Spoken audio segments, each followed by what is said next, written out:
নমস্কার। রম্যগল্পমালার পক্ষ থেকে সকল শ্রোতা বন্ধুদের জানাই স্বাগত। আপনাদের সাথে আমি রম্য মাইতি। আজ শোনাতে চলেছি সাহিত্যিক প্রবীর জানার লেখা গল্প দুই গোয়েন্দার তীক্ষ্ণ চোখ। অঙ্কনে দিলীপ দাস, গল্প পাঠে আমি রম্য মাইতি। আজকের গল্প দুই গোয়েন্দার তীক্ষ্ণ চোখ। মনোজবাবু সন্ধ্যায় অফিস থেকে বাড়ি ফিরে বৈঠকখানায় প্রবেশ করেই দেখেন ওদের একমাত্র কন্যা পম্পা একটা ছড়ার বই খুলে মাথা দুলাতে দুলাতে সুর করে পড়ছে। চোর ধরতে সাহস লাগে, বুদ্ধি লাগে বেশি, তা না হলে চোর পালাবে দেখিয়ে হাতের পেশি। অ্যাটাচিটা টেবিলের উপর রেখে তিনি সোফায় হেলান দিয়ে বসলেন। তিনি বললেন, তোরা মামা বাড়ি থেকে কখন ফিরলি? বিকেলে বাপি, বলে পম্পা। একটু থেমে আবার বলে, জানো মামার বাড়িতে চোর এসেছিল। মামিমার কানের দুল, গলার হার, আরও কত কি নিয়ে পালিয়ে গেছে। মনোজবাবু একটা খেলার ম্যাগাজিনের পাতা উল্টাচ্ছিলেন আর ভাবছিলেন, এবার ক্রিকেট খেলায় ভারত বিশ্বকাপ জিততে পারল না কেন। এমন সময় তার কানে ভেসে এলো, বাবু চা। মনোজবাবু চোখ ওপরে তুলেই অবাক দৃষ্টিতে তাকিয়ে থাকলেন চাওয়ালির দিকে। আলপনা অর্থাৎ মনোজবাবুর স্ত্রী বৈঠকখানায় দরজার কাছে এসেই বললেন, হাঁ করে দেখছো কি? এর নাম রিনা, মার কাছে কাজ করত। ওদের বাড়িতে নতুন কাজের লোক এসেছে। রিনা অন্য কোথাও কাজের সন্ধানে চলে যেতে চাইছিল, আমি সঙ্গে করে আনলাম, আমাদের লোকের দরকার ছিল তাই। মনোজবাবু চায়ের কাপে ঠোঁট লাগিয়েই নামিয়ে রাখেন টেবিলে। বলেন, একটু ঠান্ডা হোক, ভীষণ গরম। রিনাকে না রেখে নতুন কাজের লোক আনলো কেন তোমার বাবা? আলপনা এদিক ওদিক তাকিয়ে দেখেন রিনা কাছাকাছি নেই, ভেতরের ঘরে চলে গেছে। তিনি নিচু গলায় বলেন, যাতে অন্য ঘরে না শোনা যায়, বাবার বাড়িতে ভাই বউয়ের যে গহনাগুলো চুরি হয়ে গেল, ওদের ধারণা বাড়ির ঝি চাকরদের মধ্যে কেউ নিয়েছে, তাই পুরনো কাজের লোক সরিয়ে দিয়ে নতুন কাজের লোক এনেছে ওরা। মনোজবাবু গম্ভীর হয়ে যান এই কথা শুনে। তিনি বলেন, এই মেয়েটি যে চোর নয় তা কি করে বুঝলে? আলপনা বলেন, আস্তে, ইরিনা যে শুনতে পাবে। তারপর তিনি হাসতে হাসতে বলেন, জানো, বাড়ির গিন্নি চলে গেলে আর একটা গিন্নি জোগাড় করা সহজ, কিন্তু বাড়ির কাজের লোক চলে গেলে আর একটা লোক জোগাড় করা এত সহজ নয়। পম্পা এত সময় চুপ করে থেকে ওদের কথাবার্তা শুনছিল। সে বলল, ব্যাপী, মামা বাড়িতে দিদা বলছিল রিনা মাসিকে না আনতে। মা, চুপ, তুই এখন পাশের ঘরে পড়তে যা। আলপনা চেঁচিয়ে ওঠেন, বাপি, আমি বড় হলে গোয়েন্দা হব, চোরকে ধরলে হাতে কামড়ে দেয় না বাপি। মনোজবাবু হো হো করে হাসতে থাকেন। একটু আগে একটা ছড়া পড়ছিলিস না?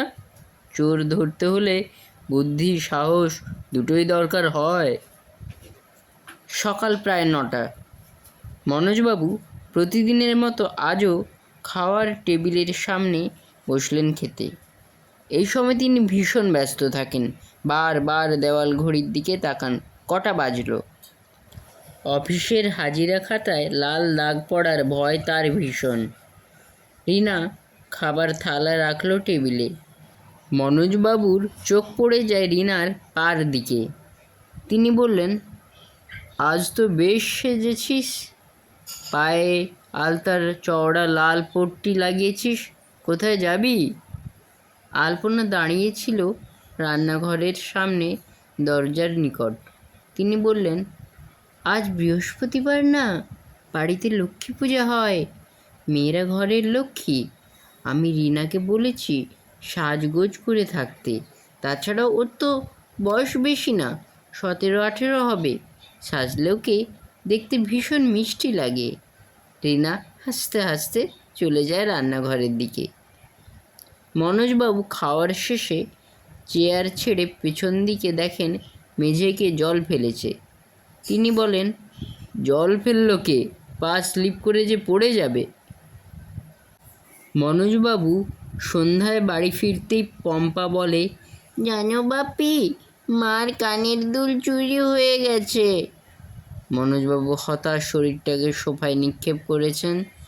এমন সময় আলপনা হাসতে হাসতে মনোজবাবুর নিকট উপস্থিত হয়েই বলতে শুরু করলো, আমি কানের দুল চান করতে যাওয়ার আগে কান থেকে খুলে খাওয়ার টেবিলের ওপর রেখেছিলাম। বিকেলে যখন মনে পড়লো খাওয়ার টেবিলে দেখে ওটা নাই। রে, দুলগুলো যেন ম্যাজিক জানে। উধাও হঠাৎ। মনোজবাবুর গলা গম্ভীর হয়ে যায়। তিনি বললেন, জিনিস চুরি হয়ে গেল আর তুমি হাসছো? সেদিনই বলেছিলাম তোমার মায়ের কাছ থেকে কাজের মেয়ে। মনোজবাবুর কথা থামিয়ে আলপনা বলেন, আস্তে কথা বলতে শুরু করলে অগ্রপশ্চাৎ চিন্তা করো না। রিনা যদি শুনতে পায়, মনে রাখবে টাকা দিলেও সহজে কাজের লোক পাওয়া যায় না। মনোজবাবু চিরকাল রাশভারী মানুষ। কোনো কথা অপছন্দ হলে তিনি গম্ভীর হয়ে যান, উত্তর দেন না। তিনি অন্য ঘরে চলে গেলেন। আজ ছুটির দিন। মনোজবাবু সকালবেলা কোনো বন্ধুর বাড়িতে গেছিলেন। বিকালে একটা খেলনা কুকুর সঙ্গে নিয়ে ফিরলেন। পম্পা পুতুলগুলো এদিক ওদিক মেঝে ছড়িয়ে ছিটিয়ে রেখে হাতে একটা লাঠি নিয়ে পুতুলগুলোকে বলছে, কে চুরি করেছিস বল, না বললে মারবো কিন্তু। মনোজবাবু খেলনা কুকুরটাকে পম্পার হাতে দিয়ে বললেন হাসির সুরে, গোয়েন্দা কুকুর এনেছি, ঠিক চোর ধরতে পারবে। পশুপতি দীর্ঘদিন এই বাড়িতে আছে। এখন তার বয়স 21-22 বছর। সে ঘরদোর মুছে, হাই ফরমাস খাটে। সে এসে কাঁদো কাঁদো গলায় বলল, দাদা বাবু, আমি এখান থেকে চলে যাব, এখানে আর থাকবো না। কেন রে, বলেন মনোজবাবু। পশুপতি বলল, দিদির আংটি কে চুরি করে নিয়েছে? রিনা বলছে নাকি আমি নিয়েছি। কোথায় ছিল ওটা? আলপনা বলেন, খাওয়ার টেবিলে দুপুরে ছিল। পশুপতি ঘর মুছতে গেছিল ওই ঘরে। শেষ পর্যন্ত পশুপতি? পম্পা বলে, পশুদা, দিয়ে দে আংটিটা, না দিলে আমার গোয়েন্দা কুকুর কামড়ে দেবে কিন্তু। পশুপতি কিছু বলার চেষ্টা করছিল। আলপনা বলেন, তুই এখন কাজে যা। মনোজবাবু চুপ করে বসে থাকেন। রিনা 2 কাপ চা এনে টেবিলে রাখলো। আলপনার হাতে ছিল একটা প্লাস্টিকের ব্যাগ। তিনি ব্যাগ থেকে একটা শাড়ি বের করে বললেন, রিনা, এই শাড়িটা তোর জন্য এনেছি, পছন্দ তো? রিনা মুচকি হেসে শাড়িটা নিয়ে ঘরের ভেতরে চলে গেল। বেজে উঠল কলিং বেল। বাইরের দরজায় খটখট শব্দ। কণ্ঠ ভেসে এলো, পুলিশ, দরজা খুলুন। মনোজবাবু বিস্ময়ে বললেন, পুলিশ? আলপনা ঘরের দরজা খুলে দিলেন। থানার বড়বাবু ও 2জন কনস্টেবল ঘরে প্রবেশ করল। আলপনা বললেন, আমি পুলিশে খবর দিয়েছি। পুলিশের দিকে তাকিয়ে আবার বললেন, বসুন, আমি আসছি। ভিতরের ঘরে গিয়ে রিনাকে তিনি বললেন, নতুন যে শাড়িটা এনেছি, তাড়াতাড়ি ওটা পরে নিজেকে রেডি করে নে। রিনাকে সঙ্গে নিয়ে পুলিশের সামনে এসে উপস্থিত হলেন আলপনা। তিনি থানার বড়বাবুকে বললেন, স্যার, খাওয়ার ঘরে চলুন, দেখবেন রিনার আলতা পরা পায়ের ছাপ।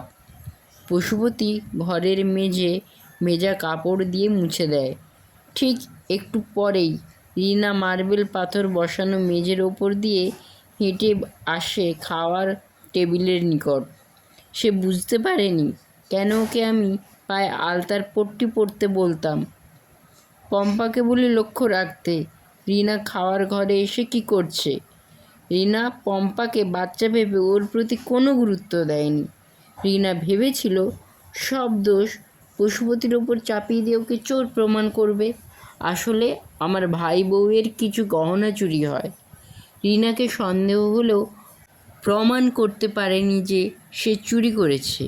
বিশেষ করে রিনার বাবা আমার বাবার বাড়ির পরিচিত, প্রমাণ ছাড়া ওকে কেউ কিছু বলতেই সাহস পায়নি। মনোজবাবু বলেন, তাহলে তুমি চোর ধরবে বলে? আলপনা শান্ত গলায় বলে, হ্যাঁ, আমি পুলিশ ডেকে এনেছি। এজন্য রিনা যদি চুরি করেছে স্বীকার না করে তাহলে ওকে পুলিশের হাতে তুলে দেব। রিনা যে চোর তা পরীক্ষা করার জন্য দুবার নকল সোনার গহনা রাখি খাবার টেবিলে। রিনা আলপনার দুপা জড়িয়ে ধরে বলে, দিদি, আমাকে পুলিশে দেবেন না, সব গহনা আমার কাছে আছে, দিয়ে দিচ্ছি। লোভ সামলাতে পারিনি, তাই এখানেও এসে নকল সোনার গহনাকে আসল ভেবে চুরি করেছি। আলপনা বললেন, চল আমার সঙ্গে আমার বাবার বাড়িতে, গহনাগুলো ওখানে ফেরত দিবি। মনোজবাবুর গম্ভীর মুখে ফুটে উঠল হাসির ঝলক। তিনি বললেন, নতুন শাড়ি ওকে পরিয়ে বাবার বাড়ির কাছের মেয়ে বলে কথা। হাসেন আলপনা। পম্পা মনোজবাবুর গলা জড়িয়ে ধরে, বাপ্পি, আমি দেখেছি রিনা মাসিকে মার কানের দুল আংটি খাবার টেবিল থেকে নিতে। রিনা মাসিকে মা নতুন শাড়ি এনে দিল, আমি গোয়েন্দা হয়ে চোর ধরলাম, আমাকে কিছু দেবে না? মনোজবাবু হাসতে হাসতে বলেন, তোমাকে তো গোয়েন্দা কুকুর দিয়েছি, তাই না? পম্পা বললে, বাপি, তুমি ঠিক বলেছ। আলপনার দিকে তাকায় মনোজবাবু, সত্যি তোমার বুদ্ধি আছে, তুমি আসল গোয়েন্দা। কেমন লাগলো আজকের গল্প? কমেন্ট বক্সে অবশ্যই লিখে জানান। গল্পটি ভালো লাগলে লাইক এবং শেয়ার করতে ভুলবেন না। পরবর্তীকালে নিত্য নতুন নানা স্বাদের গল্প কবিতা শুনতে এখনই আমার চ্যানেলটি সাবস্ক্রাইব করে পাশে থাকুন। ধন্যবাদ।